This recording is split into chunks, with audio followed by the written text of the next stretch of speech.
Hi you guys, Julie Robbins from Aiken Horsemanship Academy with a quick tip on how to better halter your horse in a rope halter. So I have Maggie here. I'm going to take my rope halter and just drop the line on the ground while I untie my halter and get it ready to halter. Then I'm going to slide my lead rope in long folds so that I can take the excess lead rope and put it in the crook of my arm to manage the extra rope. Then I'm going to hold my halter and lead with my hands on the nose piece, which is the double ropes with the 2 knots, and then my other hand, my right hand in this case, on the tail, which goes over the head. So I'm going to reach over and ask my horse to bring her head in a little. I'm going to rub her nose. I could hold her head there if I needed. Then I'm going to bring my long tail over the front. This is why I call it the overhead haltering technique. And then I can gently slip her nose in.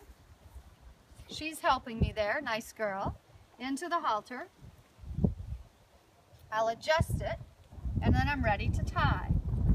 Several people have asked me, where is the best place to align the nose piece?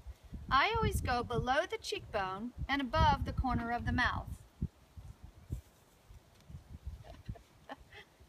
In this case, a little bit closer to the cheekbone when I tie it, because after I tie it, there will be a little bit of slack and it will slide down. So I'll pinch, I'll reach around behind, grabbing the tail, stick my fingers in where the pinched is, take the tip of the rope, stick it where my fingers are, and pull it through, snugging it tight by holding the tail and holding the bottom knot. That's the overhead haltering technique. I'd like to show you a variation of this if your horse isn't this quiet and you're not sure the horse is going to stay with you. Thank you. So when you do your overhead haltering technique and your horse is not so sure they want to stay with you, you can rub the nose with both hands so you've got control of the horse, slide the lead rope over, and don't worry about the nose.